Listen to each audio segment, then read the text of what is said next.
Welcome to the Tech Ed Podcast, where we visit with leaders who are shaping, innovating, and disrupting technical education. People who are not afraid to think differently, not afraid to try something new, all with the goal of securing the American dream for the next generation of STEM and workforce talent. What should we be doing to address the acute shortage of technical education teachers in the state of Wisconsin, across the Midwest, and across the United States? It's true that the cost of educating an individual for a career in engineering, in automation, in advanced manufacturing on a per-student basis far exceeds that of educating students in other programs. What can we do about that? How are universities and technical colleges and high schools collaborating in ways that provide new pipelines and pathways for our students in the state of Wisconsin and across the Midwest? And how does a university chancellor create a vision for the future of their programs? Our guests today on the Tech Ed Podcast are from the great institution, the University of Wisconsin-Stout. And today we are joined by that institution's chancellor, Dr. Katherine Frank, who assumed that position on March 1st of 2020. If there was a more interesting time to assume a leadership position in any institution in the last 20 or 30 years, I'm not sure what date that would have been. And Glendali Rodriguez, the interim provost and vice chancellor of the University of Wisconsin-Stout. Tremendous institutional knowledge of that great university going all the way back to 2005. We are so looking forward to the insights and the information that these two leaders in education will provide to us today. Chancellor, we want to begin with you. You are relatively new to Wisconsin in terms of residing in the state and also to the University of Wisconsin-Stout. Be interested to know what drew you to the state and to the university. First of all, thank you, Matt, for having us here today. We're excited to be here. I got excited about this job right away. As soon as I started reading about Stout, what stood out to me, is Stout's history, which is unique within the system, its mission and its identity as Wisconsin's Polytechnic. And so the distinctiveness of the institution called out to me as I was considering the position. Another thing that was very striking to me, which you just don't see much of, is our incredible placement rate of 97+%, right? Within 6 months of graduation of our students in a career, graduate school, or military service. And that's a rating now that we've maintained for 10 years. And that's throughout a pandemic and a fluctuating job market. So we're very proud of that. Yeah. And so that was something that was unique and caused me to ask more questions about the institution. How was Stout achieving this? And then I read more about our philosophy of education and our educational tenets and, our focus on applied learning and career and collaboration, both within the institution and outside of the institution. And so for me, as I started to learn more about the institution, read testimonials from students, faculty, staff, partners of the institution, all of these things continued to be in the forefront of those testimonials and things that people said and sort of the results in terms of what our graduates were doing post-graduation. And it created this really beautiful, complete picture of what Stout is about. And I wanted to learn more. And as I applied, I learned that what I was reading was absolutely true and that this was a unique institution and a good fit for me. So that's how it all came together. Excellent. A unique institution for sure. And there's so many different things that make the University of Wisconsin-Stout unique. We'll be talking about many of those things over the course of our discussion today. Now, Glendali Rodriguez, you're the interim provost of the University of Wisconsin-Stout. The chancellor mentioned in her answer to our last question the fact that the university is a polytechnic university. Not all of our audience members may be familiar with what a polytechnic university is. What is a polytechnic university? And then how would that differ from a traditional university? Thanks, Matt. And I too just want to say thank you. Thanks for having us. It's always great to be able to talk about Stout. It's the place that we love. So a polytechnic university really has that applied learning focus. But what's really important to recognize is that we integrate the liberal arts too. So that's what makes us really unique. And so as the chancellor mentioned, our three tenets are applied learning, career focus, and collaboration. And so when you take those three things and really make them very intentional with how we approach all credits of the curriculum. So we have general education, liberal arts courses, we have technical courses, we have a required learning component. So what that translates into is a variety of things, including internships, co-ops, field experiences, practicum, student teaching, research, study abroad. We really integrate these applied experiential learning opportunities for our students. And it's very intentional as we craft the whole journey for the student. We know as young people are planning their careers, thinking about what it is that they want to do in the future, that experiential opportunity and actually being able to be upfront and personal with whatever that career pathway is so very important. We know from research that that's particularly important for young girls who can start choosing their career pathways or at least turning off to some of them as early as the 5th or 6th grade. Now, Chancellor, you're the first female leader of the University of Wisconsin-Stout. In case our audience doesn't recognize, I believe the institution was founded in 1881. So this is a monumental moment for the university. And again, particularly because it's so important for young people and young girls as they're thinking about their career pathway to have those experiences and to understand what STEM is all about. What does it mean for you to represent STEM leadership for young girls? It's an honor to serve as the first female chancellor at Stout. And as you said, about 130-year history.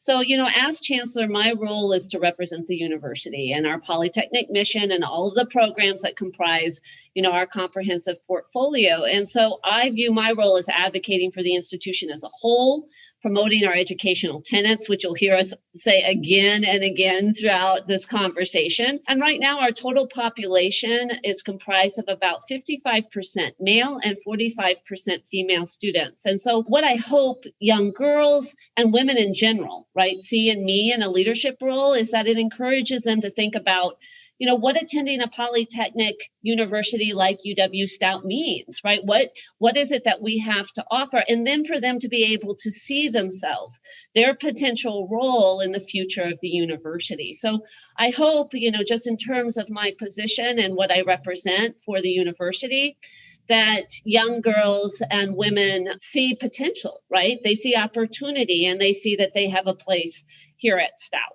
And seeing that potential is so important, certainly an inspiration for so many of those young girls as they think about their career pathways. And there's certainly a wide variety of career pathways into STEM, many of them alive and well at Stout. One of those that may or may not occur to potential students is the incredible position that the university has in preparing technical education teachers for the future. As our audience, I'm sure, is well aware, there's a nationwide teacher shortage, particularly in technical education. Now, we recently interviewed former Governor Tommy G. Thompson of the University of Wisconsin system here on the Tech Ed podcast. He had, first of all, some great things to say about Stout and about tech ed teachers. And I'd like to quote from that episode of the podcast when former governor, now president, interim president Thompson said, all the teachers out there, especially those in tech ed, they're on the cutting edge.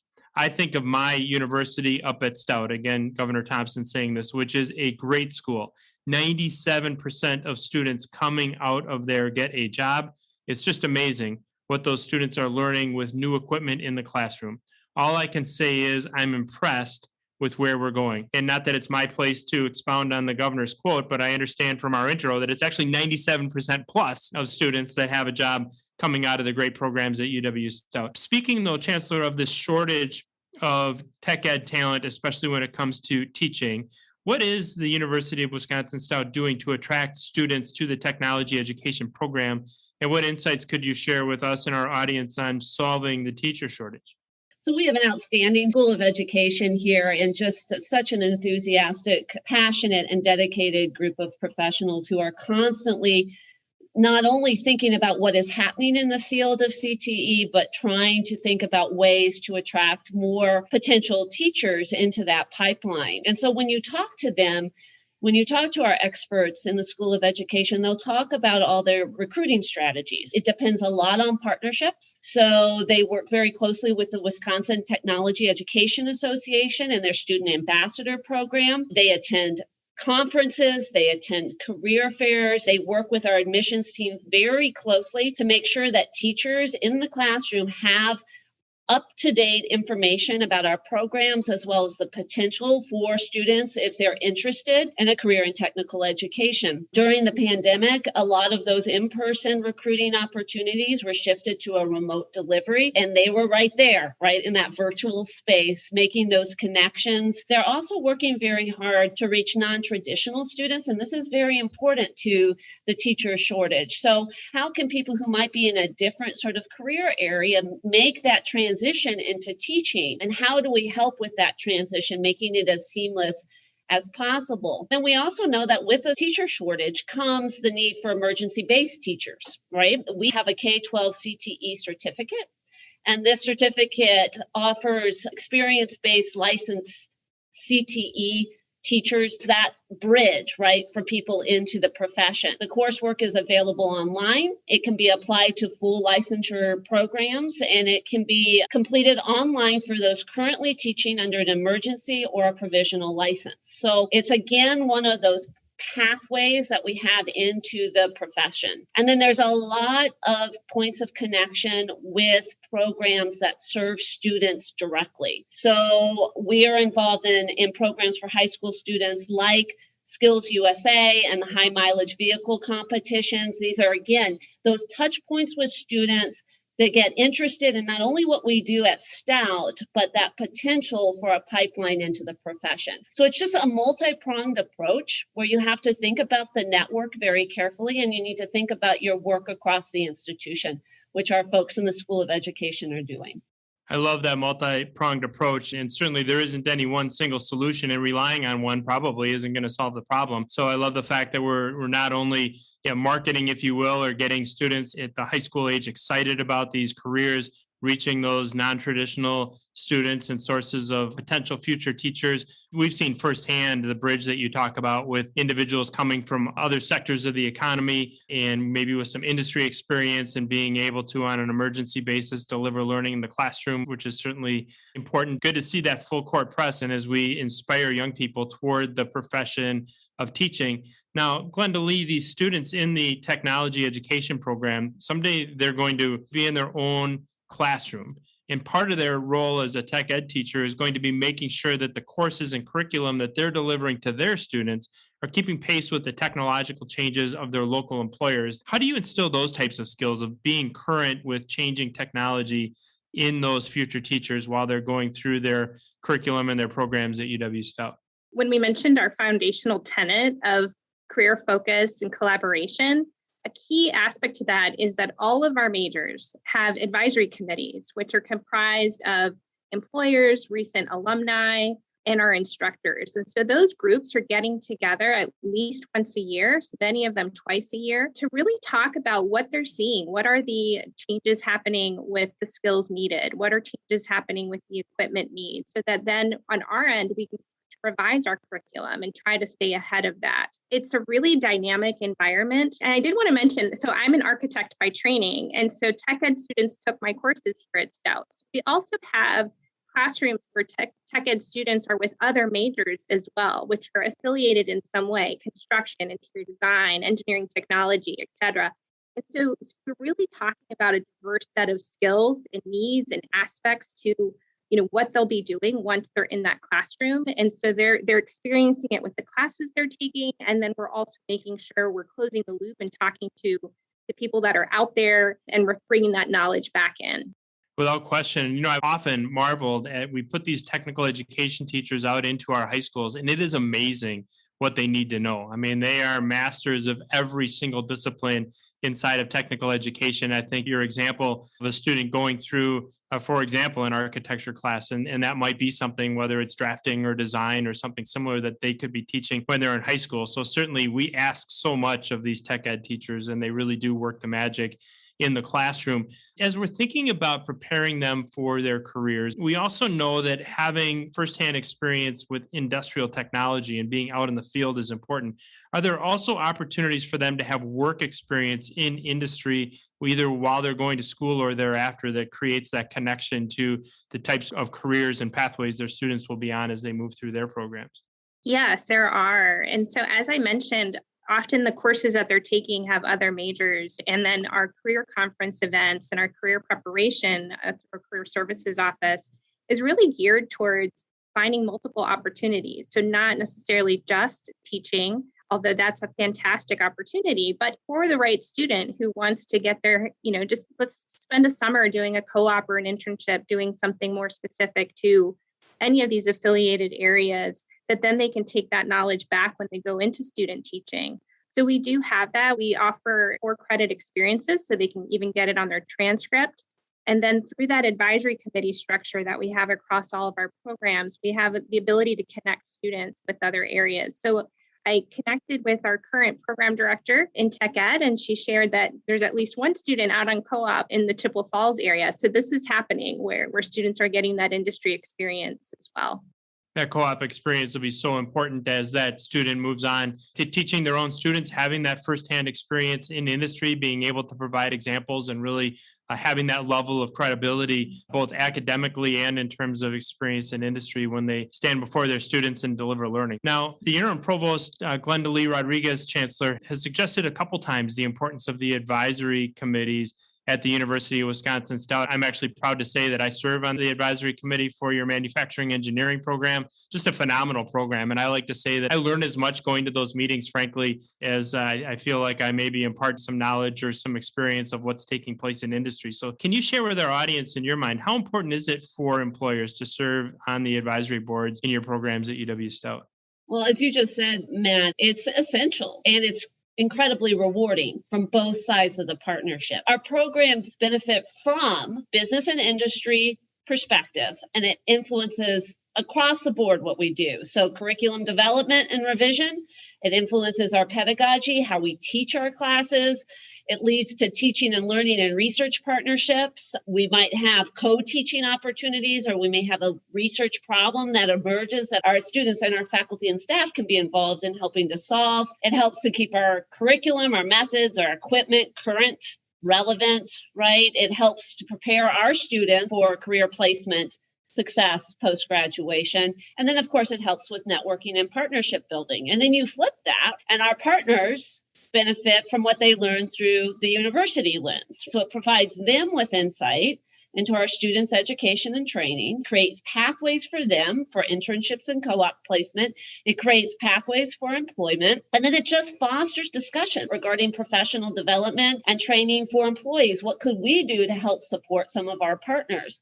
And in the end, it's just a wonderful network of communication and collaboration, going back to our 3-tenet collaboration as one of our 3 educational tenets. And this is the perfect example of how we collaborate through this vast network. And I believe we have about 70 advisory boards. Those advisory boards can range from anywhere from a smaller group, like 5 members, all the way up to 15 and 20. So if you multiply that across the 70 advisory boards, it's an incredible network of expertise, both internal and external, to the institution that is supporting teaching and learning, and ultimately the placement of our students. It's essential to what we do and how we do it at Stout.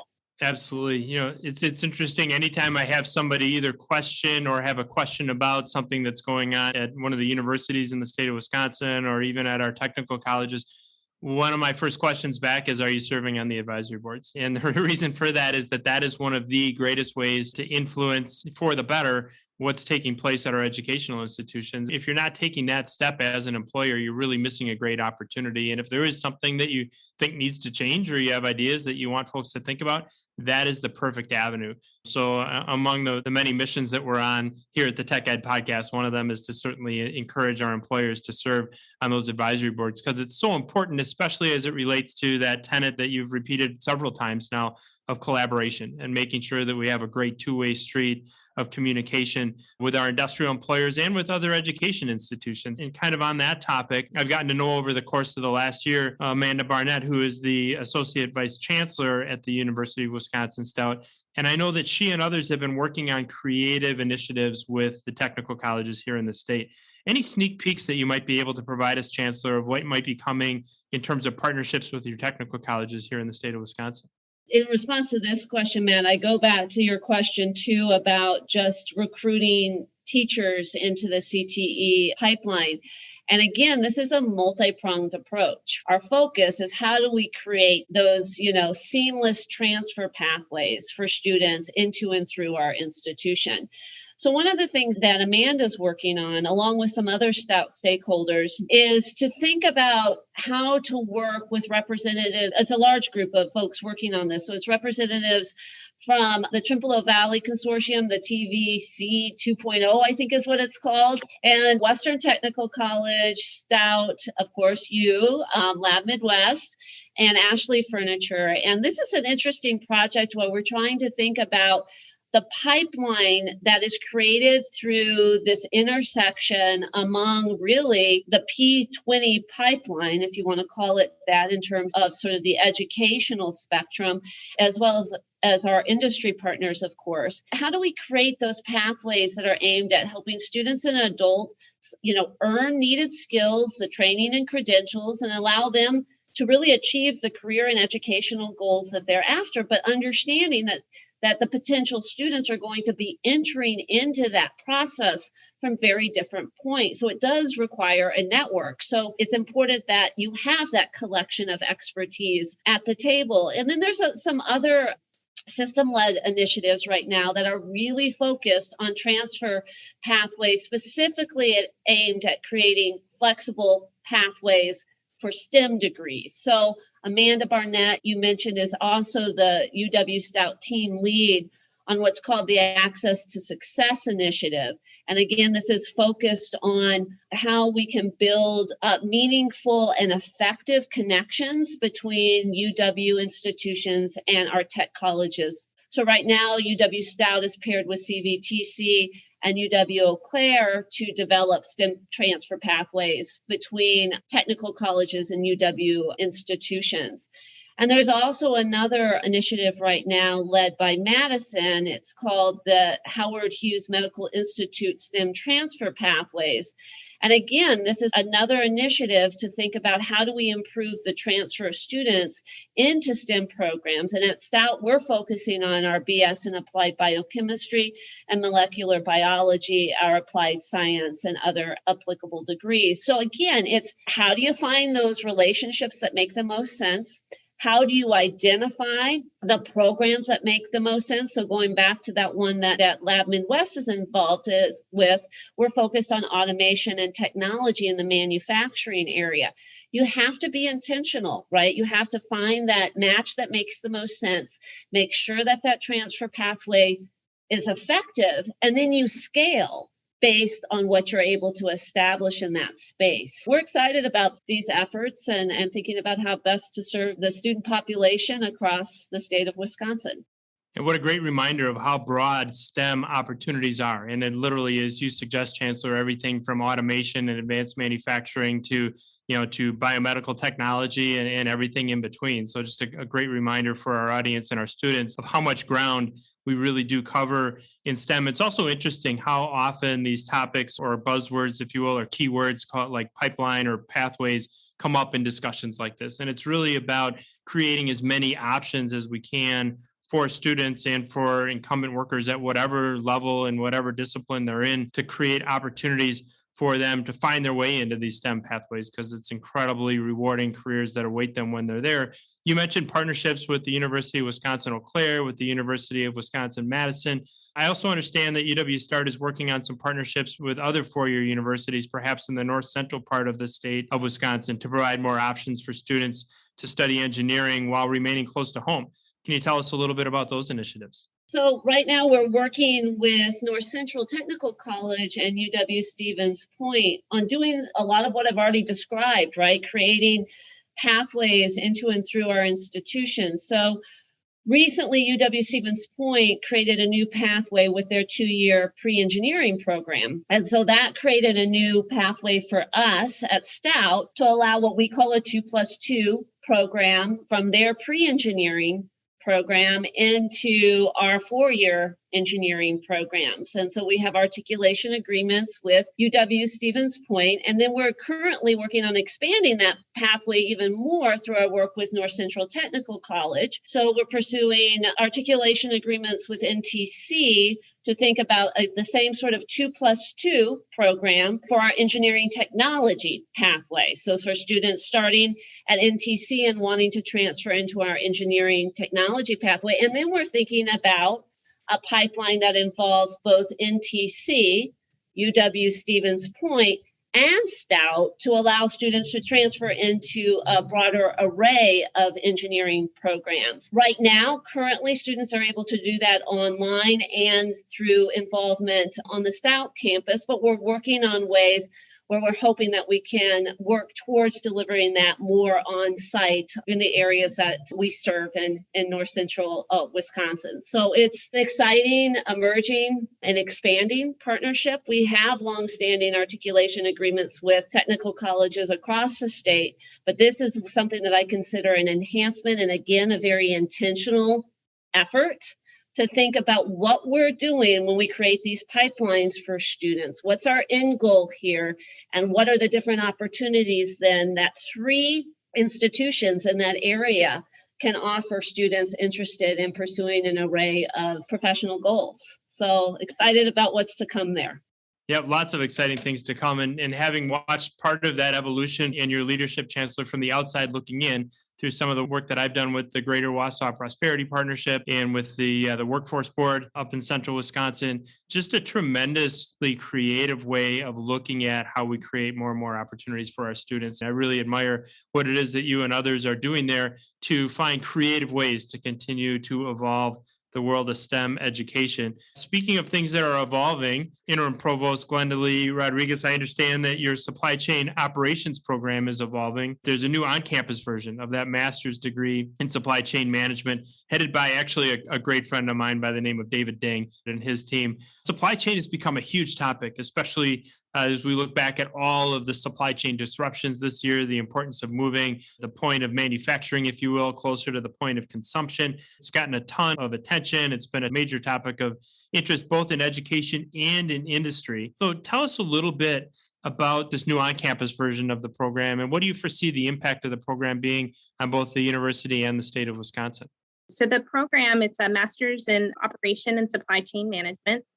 And we've really had that program to meet the working professional need. So it's been online. And in this last year, there's been an increase, obviously, as you've mentioned, in just the focus and the need for that type of skill set. And so under David's leadership, which we're so proud of David Ding, he's an amazing asset to our campus. He's not only been looking at how to start an on-campus version, but also with an international presence. So we're even seeing global connections with international interest in us hosting and having this on site. We're looking at a creative curriculum that really recognizes that these are still likely working professionals that are going to need these skills. So it's approaching it in that non-traditional format and how we can make that applied learning accessible. And then those industry connections that Stout has. So how do we leverage areas like our Manufacturing Outreach Center, which is housed in our Discovery Center here at Stout, and the networks that we have of longstanding relationships with folks in these sectors, and really connecting this in a way that streamlines that student experience and builds towards those professional goals, as the Chancellor was mentioning in the previous question. We've just got passionate faculty who are so knowledgeable. And in David's case, he also brings an international component and connection and background to this. So we're very excited about what's to come in that area.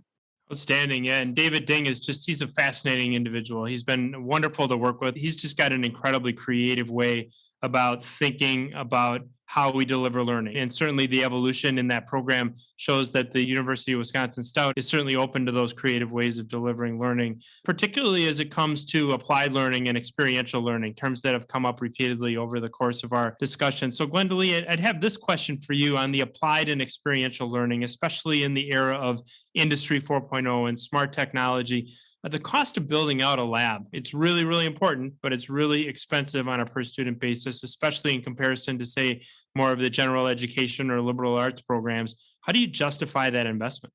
One of the things I love about our Polytechnic mission is that it is comprehensive. So we're looking at that full portfolio. So we're going to have some programs that have a much higher cost and others that may not, but ultimately we're integrating that curriculum and building those partnerships and trying to make sure that we really look at it from an institutional lens.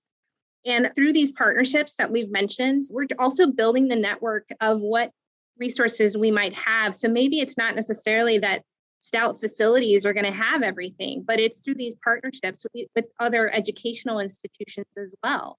So it's really trying to keep an eye on kind of what's the inventory in the area, what do our potential employers and alumni have as resources, and then internally when we have some allocation within the state. We also have a local process called our lab modernization process on our campus, where we have programs can submit proposals on kind of what areas of investment they want to see. This is where I really love to put my architect hat on, because I'm really assessing, right? Kind of looking at the context, looking at the need, understanding kind of what direction we're going in, but also calling on partners to try to make this happen, because we can't do it alone. But those lab spaces, those create those settings for our students to just learn, and often learn by failing, right? I mean, that's where the light bulbs really go off. Like, oh my gosh, if I had done it this way, this wouldn't have happened, or that could happen. And so it's really invaluable to create these learning spaces. But we're very creative, try to be as strategic as possible. And that is really through partnerships that we get what we can get done. And as you continue down that journey, as you suggest, what are some future updates to the labs or programs that we can look forward to in the next 5 years? I'm really excited about one that's in the works. And so that's a $3 million remodel to our Frickland facility. So we have received some state funding for that. And it's really an exciting project that's creating maker spaces, essentially. And so we're starting to just really focus on building cross-functional lab spaces. We can get more and more programs using these facilities. So in the past, you might have had a space that was just earmarked for one particular program. We're really trying to blow that up and really have those conversations across degrees and say, okay, what is that kind of skill set building and where can those partnerships occur? So in this case, we have apparel design and development, which is manufacturing focused, joining with our engineering programs. And then our big project, our major project, we're seeking funding for Heritage Hall, really creating more lab spaces, once again, flexible, adaptable, cross-functional, but that would really go towards our food science area and our health science areas, as well as our hospitality, restaurant, and tourism management program. So we're really looking at positioning our requests in a very strategic fashion. And then we have a small amount of funding that we can do sort of smaller scale projects, and that's that lab mod process. And so within that, we've actually created some active learning spaces. So that's where you take classrooms now and nothing's really fixed, right? You have the ability to move tables, chairs, and then you're positioning those learning screens in such a way that really make a space be able to be multifunctional and also create more of that hands-on learning in our academic spaces. So it's an exciting time. Super excited about the Frickland project, because that's just going to be a very clear picture of what we can do with those resources. So looking forward to that innovation and the insights on the Lab Mod project and the collaboration, providing a wide range of different experiential learning opportunities for your students. Certainly that entire effort has taken a tremendous amount of vision on the part of the leadership at the University of Wisconsin-Stout. So Chancellor, as we wrap up our time with both you and Interim Provost Glendali Rodriguez, would just be interested in your thoughts on this. Now, UW System President Ray Cross, our former president, noted that, quote, Dr. Frank has demonstrated throughout her academic career that she is a strategic, dynamic leader. She handles challenges extremely well. Her visionary perspective on the future of UW-Stout will serve the institution and the state of Wisconsin very well. Some high praise coming from the former president of the system. As you think about your reputation as a strategic and dynamic leader, what is your vision for the future of the University of Wisconsin-Stout? So, when I was interviewing for the position, I knew we were at the end of a strategic plan at Stout, and that whoever was hired was going to need to come in and help set the vision going forward. And so from the very beginning, even before I stepped foot on the campus as chancellor, I was talking about a 10-year strategic plan. And when I started talking about a 10-year strategic plan, I got a lot of questions. Well, why 10 years? That's a really long time. We usually do 3 to 5 year strategic plans. Why 10 years? And I can say something that has come out of the pandemic is that nobody's asking me why 10 years anymore, because we're going to be recovering for several years. Everybody is. And so when we think about a 10-year strategic plan, I love the concept because it allows us to really vision for the future and stretch towards some pretty ambitious goals, and then to make adjustments along the way, because that's what you do in a planning process. Even once you have your strategic plan and you're measuring your annual action plans, you're making adjustments. So we are about to launch our new 10-year strategic plan, Focus 2030, in May. And what I can tell you at this point is it will have 5 main areas that include identity, the identity of the institution. Obviously, at Stout, our number one priority is student success. I hope people have heard that throughout this discussion. That is a second goal area. Employee success. I hope people have heard that as well. Our employees are so important to us and the expertise that they bring to the institution.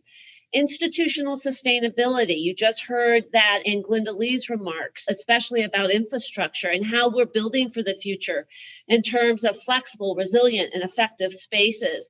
And then finally, something we haven't talked about much today directly, but is embedded in many of the points of discussion around pipelines and pathways into and through our institutions, and that's equity, diversity, and inclusivity. And so those are our 5 goal areas. Now, of course, the complexity and the nuances in each of those areas is deep. Those are complex areas. But what we really want to do through this process is leverage our strengths or apply our knowledge of what is the foundation of this institution, the history and the present moment, but then take this lens of COVID. This has been what I've kept pushing throughout this process, where I've insisted on us planning during a crisis. What have we learned through this period of time? What have we learned about what we do well? Where have we identified any gaps in our operations? And when we emerge in a post-pandemic landscape, which is right around the corner, how will we be defined as, quote unquote, a new Polytechnic? That's really what this visioning process is about. What we're going to leverage, what we're going to build out, and also what we're going to enhance through that process. I think the bottom line is we want to build on our strengths, but we want to build in our strengths towards a future that looks different from the present moment. I think one of the essential features of that, Matt, as we've discussed today, is how do we impact the flow of students into and through our institutions, and understanding that student expectations have changed throughout this last year. Then what does that mean in terms of the types of programs that we build? So you've asked us about our online programs. You've asked us about our brick and mortar classes. We've also, we haven't talked much about our hybrid approach to learning, but I think we're going to see more. I know we're going to see more of those flexible delivery options, which become more complex as you think about the Polytechnic mission and the Polytechnic reality of Stout. It really creates this wonderful opportunity for us moving forward. And that's why it's so essential, right, to plan not just for the short term, but for the long term, even when you're faced with a lot of uncertainties, as we all have been for the past year.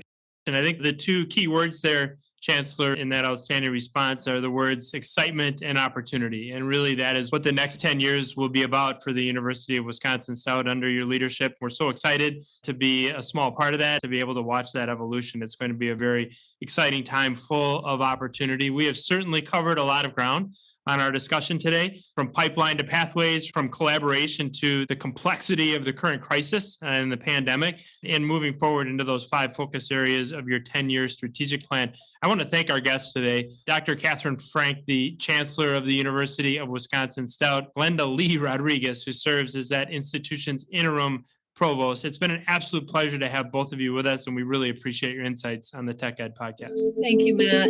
Thanks again. It's been a pleasure.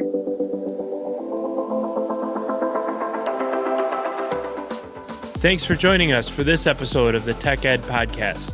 If you haven't already, subscribe, leave a review, and if you like this episode, share it with a friend. New episodes launch every Tuesday, so listen in next week.